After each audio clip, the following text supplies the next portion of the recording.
Inside Blair House, the president's temporary Washington home, extreme fanatics of the Puerto Rican Nationalist Party try to force their way in, guns blazing, to assassinate the President of the United States.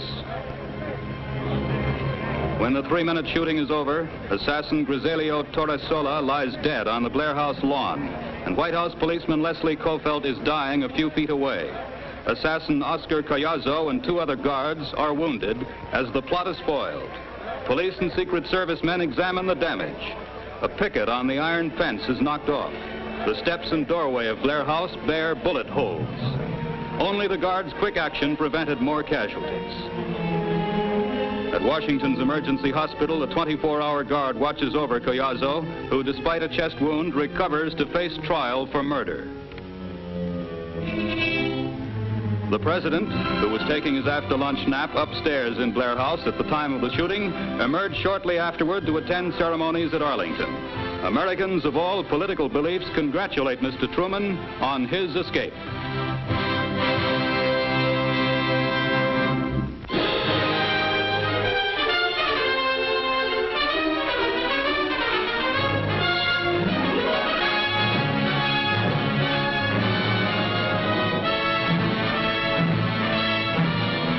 Lies Puerto Rico, one of the first Spanish colonies in the New World, United States territory since 1898. The island has prospered under U.S. rule, but a tiny extremist party committed to violence occasionally erupts in anti-U.S. outbursts. These nationalists, 2 of whose co-conspirators tried to assassinate President Truman, also staged an unsuccessful revolt under the direction of ex-convict Pedro Albizu Campos. One of their targets was the island's first popularly elected governor, Luis Muñoz Marin, whose inauguration last year marked a climax in Puerto Rican progress toward self-rule. Under Marin, the Puerto Ricans now have as much political freedom as any state in the Union, and they're working out their own economic destiny as well. For years, Puerto Rico's biggest source of income has been sugarcane. Harvesting, though picturesque to tourists, is backbreaking work for the 150,000 men who still cut the cane by hand. Brahma steers, imported from India as the beasts of burden, are slowly being replaced by tractors, trucks, and other machinery. The total income from sugar this year is almost $140 million. Of this, 60% goes to the islanders. To help establish a balanced economy, mainland industries have been encouraged to open Puerto Rican branches by a 12-year tax exemption. Drawing upon a labor force of 200,000, almost 100 major industries, many of them financed by the islanders, have been established there in the last 4 years. The slowly rising standard of living has also brought mainland-style department stores. The largest private housing project in the world is the Puerto Nuevo development, a city for 50,000 people. The working force and most of the raw materials for such projects are Puerto Rican. Puerto Rico, impoverished since the days of Columbus, reaches new heights of democratic progress.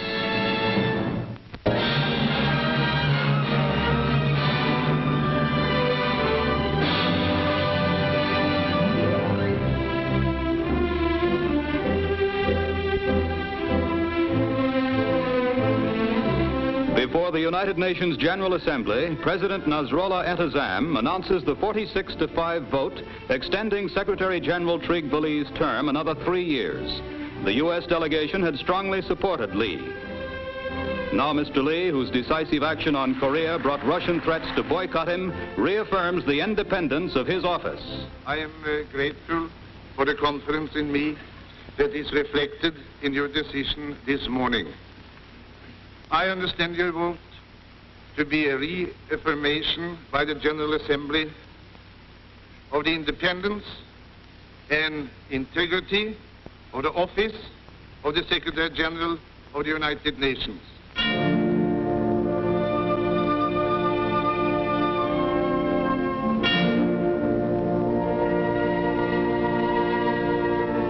Sweden lays to rest King Gustav V, dead at 92. The new king, Gustav VI, leads a funeral procession which includes the kings of Denmark and Norway and the president of Finland. For nearly 43 years, Gustav V ruled over a Sweden at peace. Now thousands view the casket of Europe's oldest reigning monarch, whose span extended from the Victorian age to the atomic era. Through Stockholm, his body passes on its last journey as a nation mourns a democratic king who ruled long and well.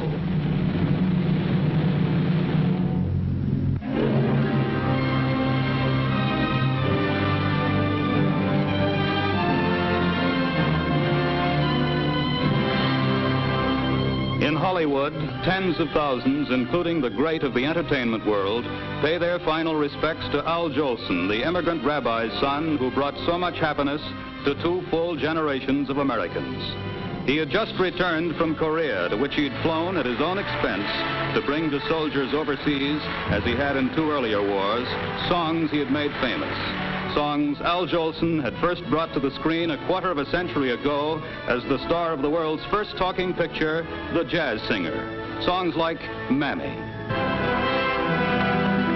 Mammy, I'm coming. Oh, God, I hope I'm not late. Mammy, don't you know me? It's a little baby. I'd walk 1,000,000 miles for one of your smiles. On my knee. For millions, the final curtain will never fall on Al Jolson.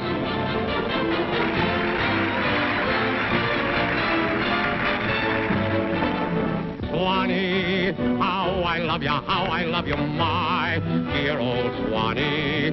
I'd give the world to be among the folks in DIX. I even know my mammy's waiting for me, praying for me down by the Swanee.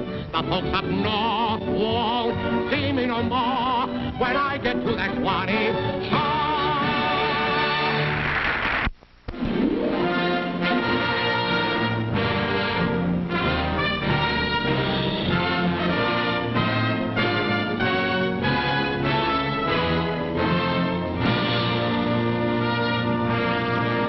Dedicates a new House of Commons, which has been rebuilt on the site of the ancient and historic chamber destroyed by German raiders in the all-out Nazi Blitz of May 1941.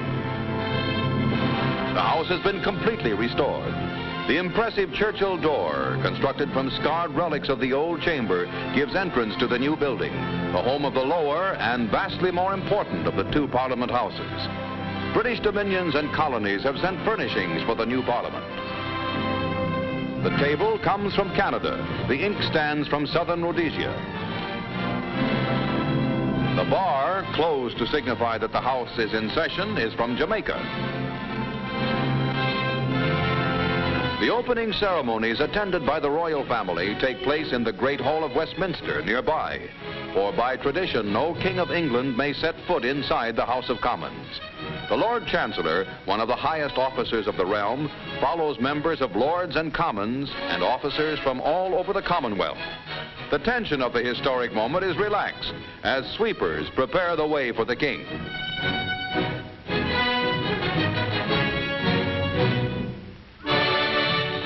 Then the King and royal family enter.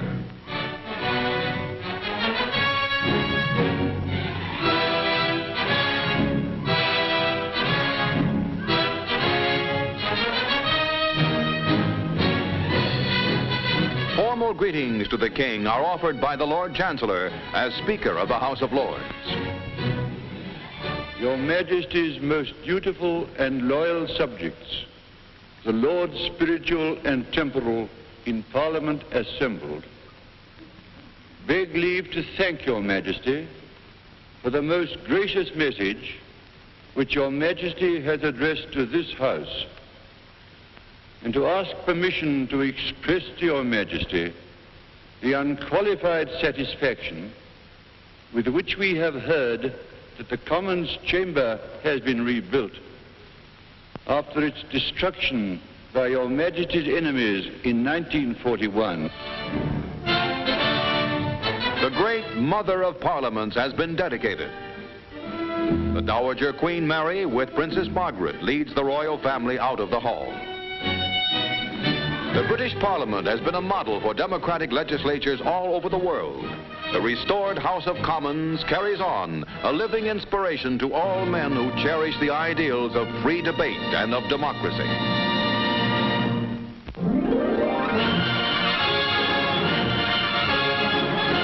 In Miami, Florida, 18-year-old Joan Pfluger shows the form that brought her the title of Champion of Champions in the Grand American Crapshoot. In that national contest, Joan smashed 100 out of 100 clay pigeons to tie with 4 men. Then she scored 74 out of 75 and beat them all. The first woman champion of champions in this sport. Like Annie Oakley, teenage sharpshooter Joan Pfluger makes the menfolk take a back seat.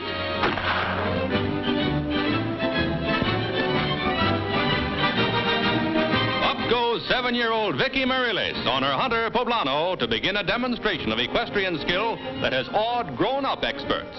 Vicky, daughter of the international champion horseman Captain Murray-Lace of the Mexican Army team, takes the same 5-foot jumps used in world competition. Then she goes her elders one better with a 6-foot jump. No, not this time. Again, Poblano refuses.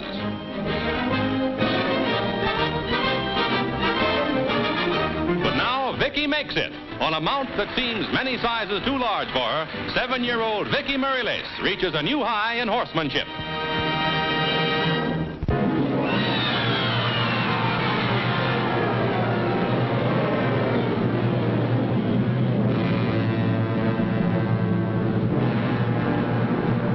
A chain of 40 tiny coral islands surrounding a lagoon is Enewetak Atoll in mid-Pacific, part of the Marshall Islands freed from Japan in World War II.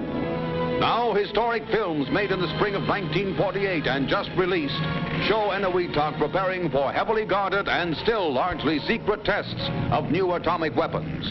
The test's purpose is to measure atomic effects on thousands of different materials, 30,000 tons of them, not, as at Bikini, to prove military effectiveness.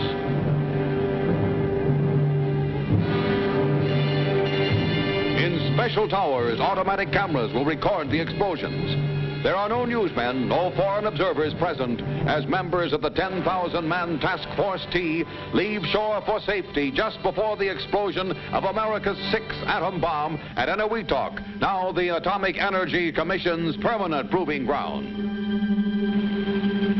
Robot planes take off for atmospheric measurements. The bombs will not be dropped from the air.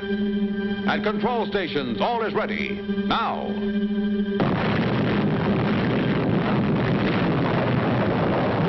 This is bomb number 6, a new atomic weapon, not an improvement of an old design.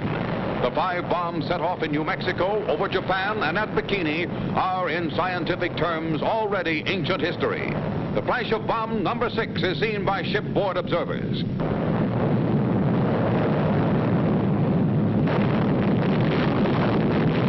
And here is bomb number 7. Seen from a different angle, its death-dealing radioactive cloud spreads for miles above the Pacific. This is bomb number 8.